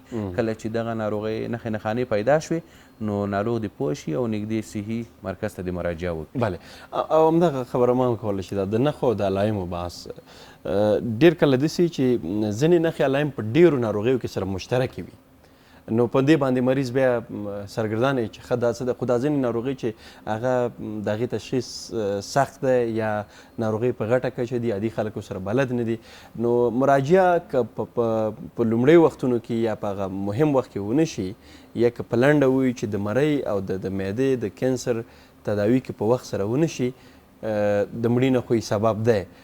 د مړینې نه وړاندې انسان ته نورې کمې ناروغۍ را منځته کوي. اول ناول خو هر څوک باید په کال کې یا میاشت شپږو میاشتو کې خپل چیک اپ ترسره کړي. کوم هغه سببونه دي چې موږ مخکې اشاره وکړله د کینسر د مرۍ معدې هغه چیک اپ وکړي هر کال. ځکه دا ما ویلې اول کې غیر عرضي په ځان څوک مریض پیشرفت پروسه روانه ده خو پوهېږي نه زه په کینسر اخته یم، هېڅ عرض والایم نه ورکوي اول کې. په دغه حالت کې هر څوک په کار دی چې کال کې شپږو میاشتو کې یو چیک اپ وکړي، د معدې د مرۍ معاینات ترسره کړي تر څو هغه غیر عرضي مرحله کې که تشخیص وي ناروغ زر ښه کېږي. نو بعضې هغه سپیسیفیک تا چې ویلې چې اعراض والایم بعضې اعراض والای مشترک دي، دغه هم یو خاص اعراض والایم چې د هغه مهمه چې د هغه ډسپاجیا یا د ډوډۍ په وخت کې بندښت ده. کله چې ته پوه شوې چې ډوډۍ زما نه تېرېږي یا اوبه زما نه تېرېږي ته باید عاجل لاړ شې صحي مرکز ته تر څو هغه اوله معاینه چې ده هغه اندوسکوپي یو معاینه ده، هغه ناروغ ته کېږي معلومه شي چې آیا دا رښتیا کینسر له وجې بندښته یا کومه بله ناروغي ده. نو مهمه اساسي نښه چې ده د ډوډۍ په وخت کې بندښته. کله چې یو چاته د ډوډۍ په وخت کې بندښت پیدا شو دا ښه خبره نه ده، عاجل دی نږدې صحي ډاکټر متخصص ته مراجعه وکړي. بله، دا د خوراکونو او د غذا بحث ځینې خو مې یاد کړل چې هغه نه که خلک استفاده کوي دغه ناروغي ورته رامنځته کېږي. د خوراک په برخه کې، د غذا په برخه کې کوم خوراکونو څخه جلوګیري پکار دی یا مخنیوی پکار دی تر څو خدای مه کړه د مرۍ یا د معدې په سرطان څوک اخته نه شي؟ بعضې خوراکونه دي موږ مخکې اشاره وکړله په اسبابو کې چې د دې ناروغۍ باعث ګرځي. بعضې خوراکونه دي چې هغه ښه دي چې سړی وخوري د کینسر نه مخنیوی کوي. صحیح. اول خوراکونه چې موږ مخکې وویلې اچار دي، ګازدار اشیان دي، وچه غوښه ده. یو څوک دي کلي خصوصا نن سبا په اطرافو کې په هر ځای کې په افغانستان کې وچه غوښه خلک ډېره خوښوي، لاندې په نما سره کوي خلک. خصوصا موږ چې کوم شفاخانو کې ګورو هغه ساحو څخه د مرۍ او د معدې کانسر واقعیات ډېر راځي په کومو ساحو کې چې د وچې غوښې څخه استفاده کوي. ځمکنۍ غوښې هدف دی ستاسې؟ وچه لانده وچې کې بیرون لمر ته هغه بیا واچي، په ژمي کې خلک تر استفاده کوي. دغه غوښه چې دا کله چې وچه شوه په دې کې یو مواد پیدا کیږي کارسینوجن دی ته ویل کیږي. دا چې څوک به استفاده کړي د مرۍ او د معدې کینسر ورته یعنې دا د جوش سره بیرته له منځه نه ځي دغه مواد چې کله نو غوښه خو جوس کیږي په دیګ کې چې پخیږي نو هغې سره هم دا له منځه نه ځي دا کارسینوجن. دې ته کارسینوجن هغه مواد چې هغه کینسر پیدا کوي هغې ته کارسینوجن ویلی کیږي. دغه غوښه چې وچه شوه دغه کارسینوجن په دې کې پیدا کیږي او دا چې څوک به استفاده کړي دې ته د مرۍ او د معدې کینسر پیدا. خصوصا نن سبا په هغه ولایاتو کې چې د دې لاندې یا د وچې غوښې څخه ډېره استفاده کوي د مرۍ او د معدې کینسر واقعیات ډېر راځي. ډاکټر صاحب پوښتنه زما ده که نه چې مثلا معدې ته که پیدا کېږي خو خواړه ټول په معده کې پاتې کېږي، صحیح ده، تر څو چې پروسس کېږي او بېلابېلو برخو ویشل کېږي. معدې ته څنګه په دغسې حالت کې دا کینسر پیدا کېږي مرۍ ته؟ خو دا یوه هضمي لاره ده. دغه کارسینوجن بعضې کارسینوجن هم دغه غذایي مواد چې د مرۍ له لارې هم تېرېږي، معدې ته هم ځي، کولمو ته هم ځي، د یو هضمي کانال نه مکمل دغه لاره طی کوي. یعنې دومره زر تاثیر کولی شي.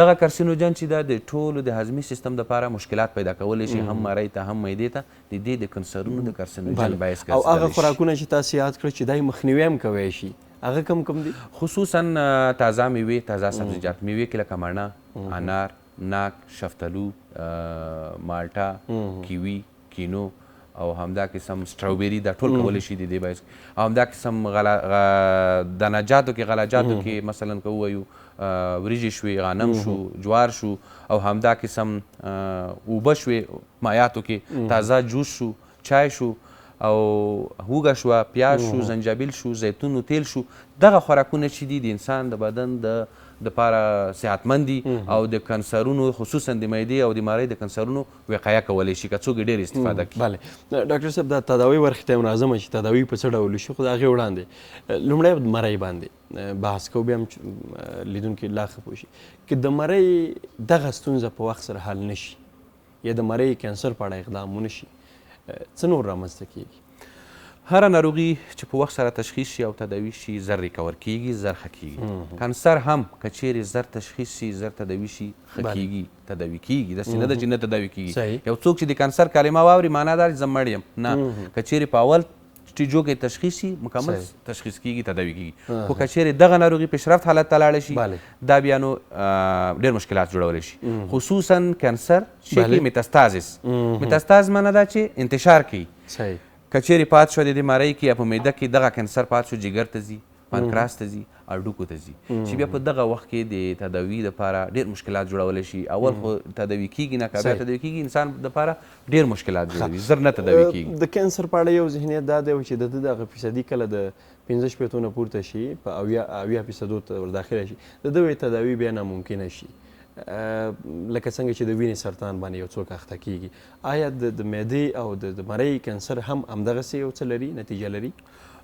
صافی صاحب کانسر چې ده ما اولو کې اشاره وکړله که چیرې په اول مرحلو کې تشخیص شي یا بل ځای ته انتشار نه وي کړی صرف په معده او مرۍ کې اول سټیجو کې وي بعضې د کینسر دواګانې ورکوي کیږي او همدا قسم هغه عملیات کیږي هغه لرې کیږي مشکل نه جوړیږي خو که چیرې وخت پرې تېر شوی وي خصوصا د دې غټ مشکل دا ده چې اول کې غیر عرضي وي هېڅ سړی نه پوهېږي کله چې عرض پیدا شو هغې وخت کې ډېر غټ انتشار کړی چې بیا د تداوي وړ نه وي نو اکثره چې کله هډوکو ته یا پانکراس ته یا جګر ته دې ساحو ته انتشار وکړو نو بیا ناروغ ته مشکلات ډېر پیدا کولی شي او تداوي وړ ډېره نه وي بیا په دغه مرحله کې. دا د تداوي برخې ته هم راځو چې لومړی سټیج دویم سټیج دریم کوم چې د کینسر سټیجونه دي که نه 4 سټیجه پورې خو د دې څوک تر دریم سټیجه نه ورپورته کوي ځکه چې بیا تداوي ناممکنه شي نو دغه تداوي برخه لومړي سټیج نه څه ډول باید ترسره شي؟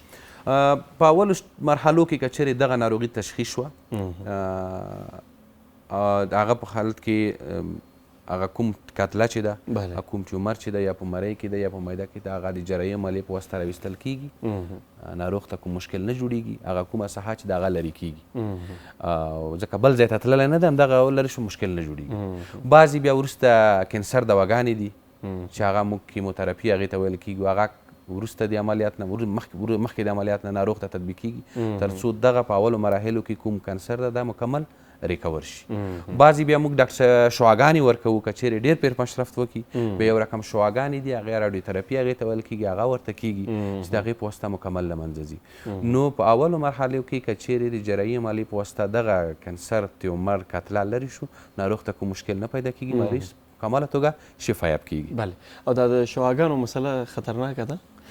شعاګانې خو چې دي هم بعضې شعاګانې تیوراپیوټیک دي یعنی شعاګانې دي یو تیوراپیوټیک دي تداوي دپاره شعاګانې استعمالیږي بعضې شعاګانې دي د تشخیص دپاره استعمالیږي مثلا ایکسرې ده عادي سټ اسکین شو بعضې دي تداوي ده مثلا یو کتله ده ته هغه شعاع په استعمالوي هغه کنسري حجرات د دې حجرات په واسطه له منځه ځي خو د دوی ډوز ده دې کې ډوز کم وي بعضې شعاګانې دي چې هغه نن سبا په جنګونو کې استعمالیږي یورانیم هغو شعاع مقدار چې ده هغه زیات هغه په یوه ساحه کې په زیات اندازه خطرناکې شعاګانې استفاده کیږي چې د انسانانو د ژوند د صحت بله او دا د کینسر د رامنځته کېدو یو علت خو خپله شعاع هم دی که نه چې د دې نه د تخنیکي وسایلونه چې کوم د برېښنا د شعاع هغه دي د دې نه هم وایي رامنځته کېږي. بلکل موږ مخکې په اسبابو کې یو اشاره وکړله چې بعضې شعاګانې دي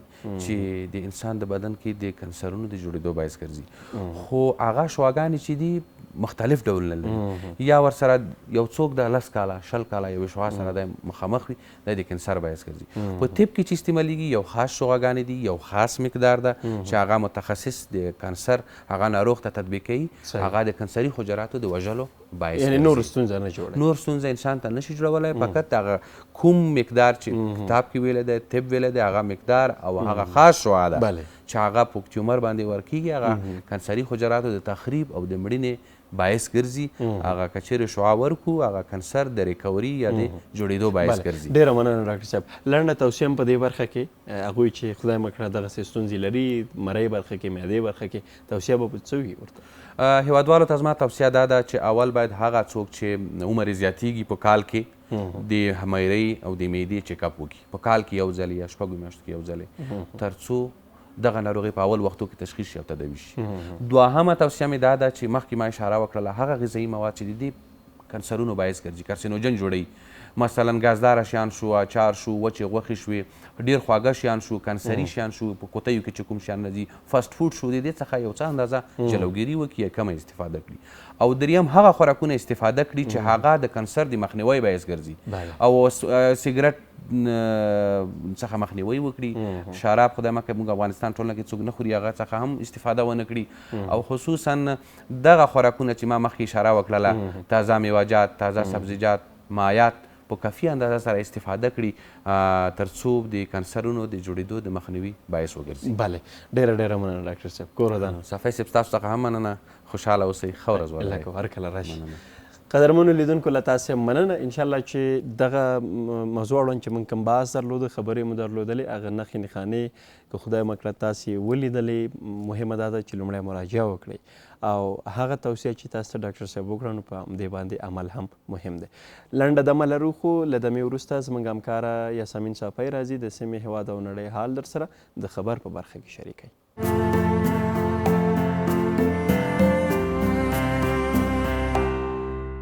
سلام درنو لیدونکو سهار مو په خیر. د روڼ سهار خپرونه ده او د خبر برخه را رسېدلې ده.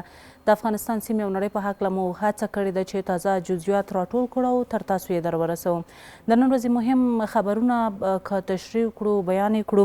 ویل شوي دي چې استرالیا او نیوزیلینډ خپلو وګړو ته ویلي دي چې دوی باید له تهران او تل ابیب څخه ووځي. همدارنګه بل خبر ویل شوي دي چې زلمي خلیلزاد ویلي پاکستان د امریکا د ګټو د خوندیتوب لپاره د قرارداد د لاسلیک کولو هڅه کوي. او همدارنګه بل خبر روسي ولسمشر وایي چې خامنه‌ای د وژنې احتمالي حالت په اړه هم خبرې نه کوي. نور مهم خبرونه هم شته دی چې د خبرونو په لړ کې به یې تشریح کوو. خو د پیل خبر هم د استرالیا او د نیوزیلینډ د نوې پریکړې څخه کوو. استرالیا او نیوزیلینډ خپل وګړي له تهران او تل ابیب څخه وباسي. د استرالیا او ایران ترمنځ د روان کړکېچ د ژورېدلو له امله استرالیا او نیوزیلینډ اعلان کړی دی چې له یادو دواړو هیوادونو به خپل وګړي د خوندیتوب په موخه وباسي. له دې وړاندې د هندوستان او پاکستان په شمول ګڼو نورو هیوادونو هم خپل وګړو د خوندیتوب لپاره ورته اقدامات ترسره کړي دي. دا په داسې حال کې ده چې د ایران هوایي حریم هم د هر ډول الوتنو پر مخ تړل شوی دی. نو تازه د ایران او د اسرائیل ترمنځ کړکېچ ته په کتلو باندې استرالیا او نیوزیلینډ دغه پریکړه کړې ده چې دوی باید خپل وګړي د دواړو هیوادونو له پلازمینو څخه وباسي. تل ابیب او همدارنګه تهران ښودل شوي دي. تر دې وړاندې نورو هیوادونو هم ورته پریکړه کړې دي او خپل وګړو ته یې حتی خبرداری ورکړې ده چې دوی باید خوندي ځایونو ته ځان وباسي. همدارنګه افغان حکومت هم افغانانو څخه غوښتنه کړې وه چې دوی باید خطر څخه مخامخ سیمو څخه کوښښ وکړي چې ځانونه خوندي سیمو ته ولېږدي. نو راځو بل خبر ته چې د زلمي خلیلزاد څرګندونې دي. زلمي خلیلزاد وایي پاکستان د امریکا ګټو خوندیتوب لپاره د قرارداد ترلاسه کولو هڅه کوي. د افغان سولې لپاره د امریکا پخواني ځانګړي استازي زلمي خلیلزاد تور پورې کړی دی چې پاکستان د سپټمبر 11 تر بریدونو وروسته له امریکا سره همکاري کوله خو په عین حال کې د وسلوالو ډلو ملاتړ هم کاوه. خلیلزاد دغه څرګندونې د پاکستان د پوځ مشر جنرال عاصم منیر او د امریکا پخواني ولسمشر ډانلډ ټرمپ ترمنځ تر لیدنې وروسته پر خپله ایکس پاڼه خپرې کړي دي. نوموړي د امریکا ولسمشر ډانلډ ټرمپ سره د پاکستان د پوځ مشر لیدنې ته غبرګون کې لیکلي دي چې عاصم منیر هڅه کوي له ټرمپ څخه د امریکا د ګټو خوندیتوب لپاره یو ډول قرارداد ترلاسه کړي. هغه هڅه چې خلیلزاد یې فاجعه ګڼي.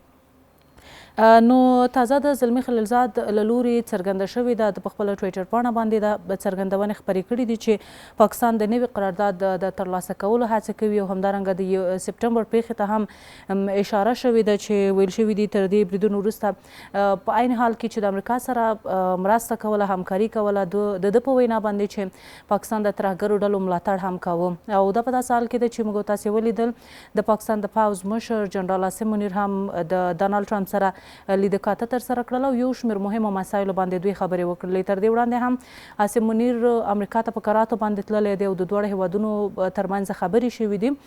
لا په بشپړه توګه باندې هغه څه چې د ډانالډ ټرمپ او د عاصم منیر ترمنځ دې یاده شوي وي په بشپړه توګه باندې لا هم د خبرې نه دي رسنیزې شوي. په راتلونکي کې به وګورو چې د دغه خبرو غورچاڼ څه دی او په ټوله کې د دوی پرېکړې په څه باندې راټولې وي. د روسیې ولسمشر وایي د خامنه‌ای د وژنې احتمالي حالت په اړه خبرې نه کوي.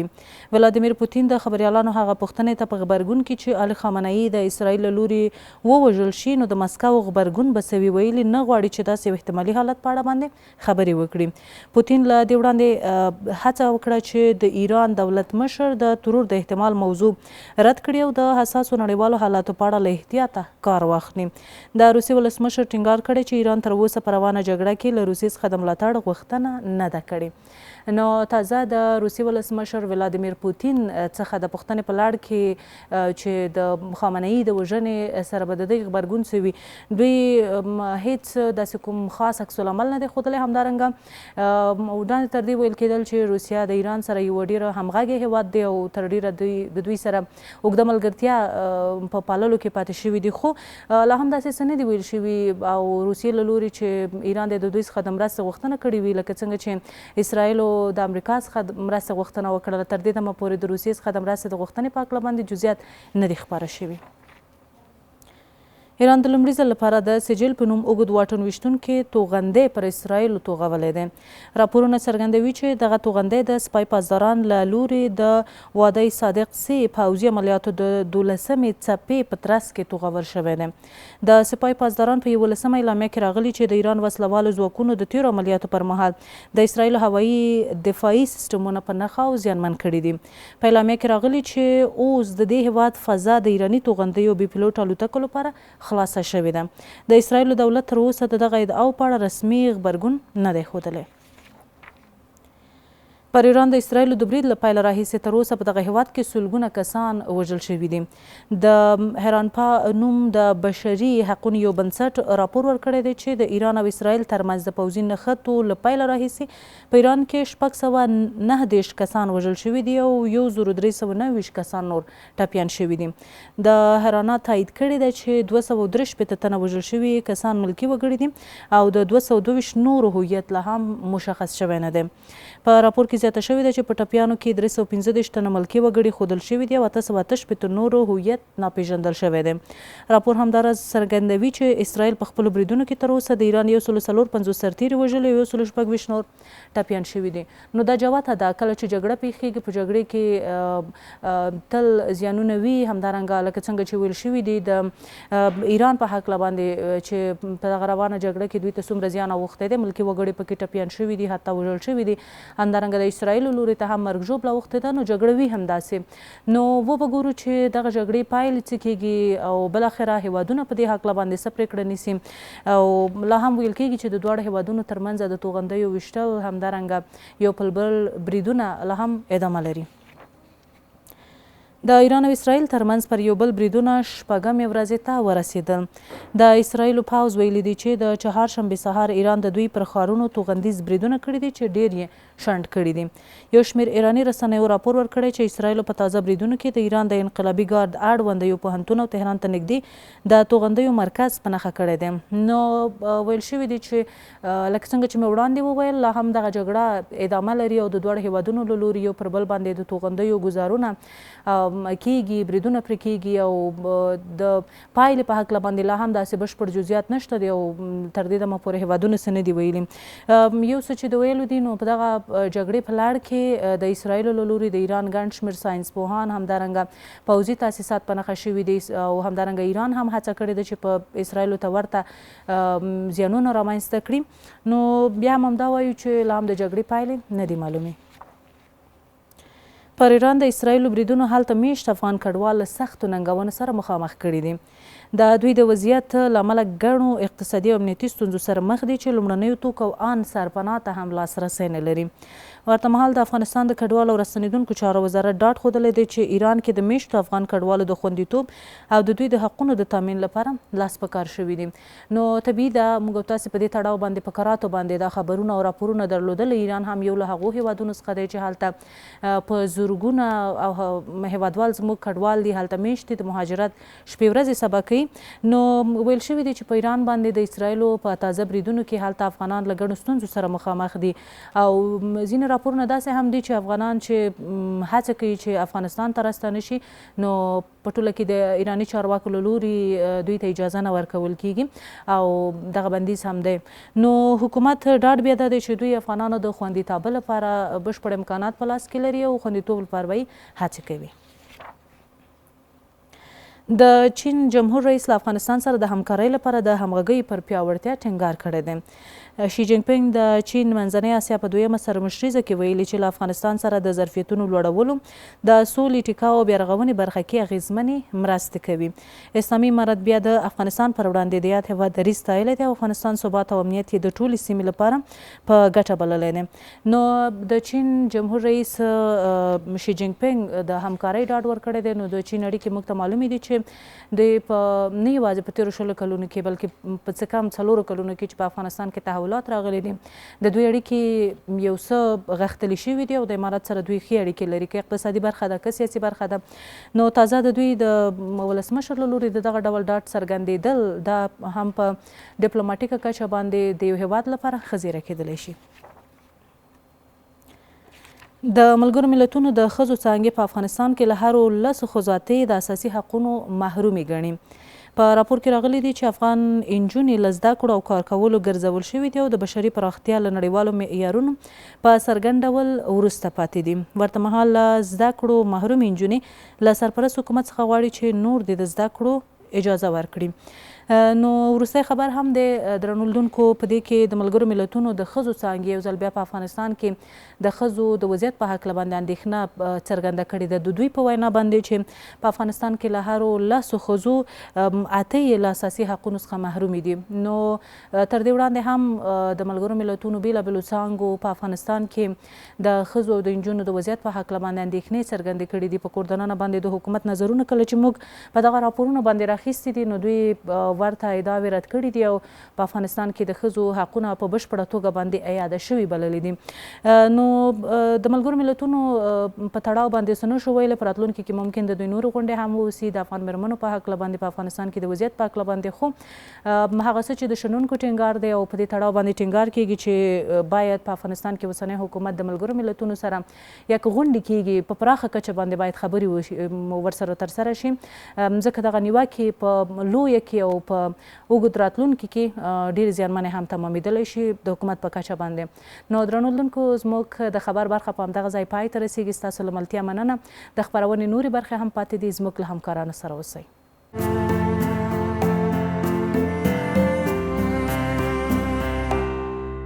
لیدونکو بیا هم ستړي مه شئ، هرکلی د خپرونې وروستۍ برخې ته راورسېدو. که څه هم غوښتل مو چې په دې برخه کې د عامې روغتیا وزارت اړوندو کارونو په اړه د فعالیتونو په اړه خبرې ولرو، خو متاسفانه چې د یاد وزارت ویان صاحب د بوختیا له امله خپرونې ته لا نه دی رارسېدلی. که څه هم یادونه یې کړې وه چې راځي په خیر، خو په هر صورت موږ غوښتل نن خپرونه کې بېلابېلو ولایتونو کې د سترګو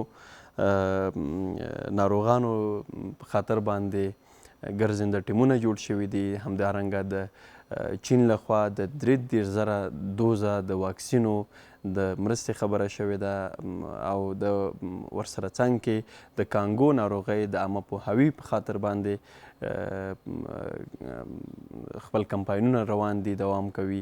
ورسره څنګ کې د واکسینو د پروسې په اړه هم غوښتل چې خبرې وکړو چې په ډیری سیمو کې تاسې هم د دې شاهدان یاستئ کله چې واکسین کیږي هغه که په هر زون کې په ولایتونو کې یوه برخه د ماشومانو د دغه واکسینو څخه بې برخې کیږي. د دغسې بې برخې یا د پاتې شوو ماشومانو لپاره کم پلان کم څه شته دی، نو په دې باندې غوښتل چې خبرې وکړو. غزني ولایت کې روغتیایي مراکزو ته د طبي وسایلو د ورکړې په اړه خبرې وې. چین لخوا د واکسینو مرسته وه او د دې ترڅنګ یو شمېر نور موضوعات چې موږ خپرونه کې غوښتل پرې بحث وکړو، خو متاسفانه په دې برخه کې لا هم میلمه نه دی رارسېدلی. فرصت ته په کتو سره موږ هڅه کوو چې په بېلابېلو نورو برخو کې تاسو سره معلومات شریک کړو. ورزش برخه چې نن مو په اړه تاسو ته معلومات نه دي درکړی، لومړی به د ټسټ چمپینشپ څخه راپیل کړو چې د 2025 او د 2027 کلونو د 2 کلونو په موده کې چې کوم د ټسټ اتلولیو سیالۍ ترسره کیږي، که څه هم تیر پړاو یې د ساوت افریقا د جنوبي افریقا په اتلولۍ سره پای ته ورسېده او سمدلاسي د هغې لوبې وروسته په همدغه میاشت کې نو د بنګلادیش او سریلانکا ترمنځ لوبه پیل شوې ده. یو جالبه څه چې په دې لوبه کې دي دا چې بنګلادیش ولې دغسې یو څه کړي دي، د سیالۍ دریمه ورځ ده لا هم بنګلادیش خپل بیټینګ ته دوام ورکوي. تر دې مهاله بنګلادیش په 152.3 اورونو کې 409 اتیا منډې جوړې کړي، خپلې 9 ویکټې بایللې دي. دغه سیالي بیا د سریلانکایي لوبغاړي انجلا میتیوس لپاره یو تاریخي لوبه ده چې ده پکې خپل هغه ریټایرمنټ اعلان کړی دی. خو د بنګلادیش لپاره په دې سیالۍ کې مشفق الرحیم 143، نجم الحسین شانتو 148 او لټنډاس 80 منډې جوړې کړي دي. نو لا هم د دوی وروستۍ ویکټه ده او دا چې تر کومه دوام ورکوي، خو وروستۍ ویکټه به طبعا ډیکلریشن یا دوی خپل اننګز تر اوسه پای ته نه دی رسولی، نو خپل هغه ته دوام ورکوي. ورسره څنګ کې د سریلانکایي لوبغاړی انجلا میتیوس چې د سریلانکا لپاره په ډېرو سیالیو کې ولوبېده، بالاخره هغه خپل هغه ریټایرمنټ اعلان کړی دی او دا یې وروستۍ لوبه ده. د ټسټ چمپینشپ ترڅنګ د امریکا میجر لیګ کې چې زموږ افغان لوبغاړي پکې لوبیږي، لا هم په سیالۍ کې نن لوبه کې البته نوین الحق لوبډله د اورکاس لوبډلې سره ده. په دغه سیالۍ کې 200 منډې د اورکاس لوبډلې جوړې کړې وې او MI نیویارک لوبډلې بیا 203 منډې جوړې کړې او بالاخره د نوین الحق اړوند لوبډلې دغه سیالي وګټله او یو هغه چې نن نوین الحق ډېر قیمتي تمام شوی دی په دې خاطر چې په 4 اورونو کې 4 منډې ورکړې دي، خو 2 ویکټې ترلاسه کړي دي او 2 ویکټو ګټه دا شوې ده چې زه 2 ویکټې خو یې ترلاسه کړي. کله کله نو یوه لوبډله که لوبه هم وګټي خو د یو نیم لوبغاړي پرفارمنس پکې ډېر ښه او د ځینو پکې بیا برعکس. نو د افغانستان له خوا نه په دغه سیالۍ کې هم د هنري کلاسن تاسې پیژنئ چې په وروستیو کې ریټایرمنټ اعلان کړی د جنوبي افریقا لوبغاړی، د سره په لوبډله کې بیا وقار سلام خیل هم شته دی او دوی نو بیا نن سیالۍ کې څرنګه چې تمه کېدله ښه ولوبېدل خو لوبه یې ونه ګټله. دا د امریکا میجر لیګ او د مایپر ستورو او د میساینک چمپینز لوبډلو ترمنځ هم البته د میوند چمپینز لوبډلو ترمنځ د فرست کلاس یا د کرکټ داخلي سیالۍ چې د افغانستان په داخل کې ترسره کیږي د هغې هم پای لوبه ده یا فاینل دی چې دغه لوبه پرون ورځ پیل شوې ده. نن یې 2مه ورځ ده او د مایپر ستورو لوبډلې 115 کې ټول لوبغاړي سوځېدلي دي. په ځواب کې د میوند لوبډلې بیا 146 منډې جوړې کړي، 3 لوبغاړي سوځېدلي دي. بهیر شاه محبوب 61 او شوکت زمان په 38 منډو باندې لا خپلې پاڼۍ ته دوام ورکوي. خو د مایپر ستورو لوبډله کې چې درویش رسولي کپتان، ابصرزاده، شاهد الله کمال، یو شمېر نور لوبغاړي چې د دوی سره په لوبډله کې مل دي، ریاض حسن، زبید اکبري. خو لوبډله یې ډېره ښه نه ده ځلېدلې، یوازې افسر زازیب کې 40 منډې کړي. د سیالۍ لا هم ورځ شته دی ځکه چې 15 ورځنۍ لوبه ده او دغې لوبې ته په کتو سره ده چې څوک اتلولي خپلوي. خو لومړی اننګز نو د میوند چمپینز لوبډلې ګټلی ده ځکه چې منډې ډېرې شوي دي. یو لنډ معلومات به درکړم چې په دې سیالیو کې 4 لوبډلې مایپر ستوري، میوند چمپینز، پامیر لیجنډ او هندوکش سټرایکرز لوبډلې شاملې وې. تر دې مهاله د میساینک لوبډلې، میوند لوبډلې یوه سیالي ګټلې وه، د هندوکش لوبډلې هم یوه لوبه ګټلې وه او د پامیر لوبډلې هم په 6 سیالیو کې یوه لوبه ګټلې وه. خو بل خوا د مایپر ستورو لوبډلې چې بیا 3 سیالۍ ګټلې وې، په نن سیالۍ کې یو څه ښه نه دي لوبېدلې. دا چې 3 ورځې نور هم شته او سره د نن ورځې 4 ورځې، نو باید انتظار وشي چې څه پکې مخته راځي. نو دا و د دغې لوبې حال. او ورسره څنګ کې په وروستیو کې د دې لوبو وروسته چې دا لوبې پای ته رسیږي، په 28 باندې په کندوز کې ملي شلوریزه جام شروع کیږي چې د کرکټ ملي لوبډلې اوسني او مخکینی لوبغاړي پکې ټول د ځوانو لوبغاړو په شمول شامل دي. نو د هغې سیالۍ وروسته یو یادونه به دومره وکړو چې د کرکټ د لوبې خپرونه چې نن خپریږي، په هغې کې مو تر ډیره د همدغه داخلي کرکټ او ورسره د راتلونکو د نړیوالو سیالیو د افغان لوبغاړو د راشد خان، عظمت الله عمرزي، مجیب الرحمن، ابراهیم زدران، د دې ټولو د وضعیت په اړه او ورسره څنګ کې د نورو نړیوالو سیالیو د شپږیز او EPL په اړه مو هم د کرکټ بورډ مسؤلینو سره مرکه کړې ده. نو نن هغه خپرونه هم خپریږي، کولی شئ چې ماښام 6:30 بجې وګورئ. قدرمن لیدونکو، نن لپاره مو د روڼ سهار دا 2 ساعته خپرونه هم همدلته پای ته رسیږي. تر بلې ورځې چې بیا ستاسې درنو چوپړ ته راځو، خو له هغې وړاندې ښه جمعه، ښه رخصتي ولرئ او نن لپاره مو هم الله مل ښه ورځ ولرئ. له لیدلو مو مننه.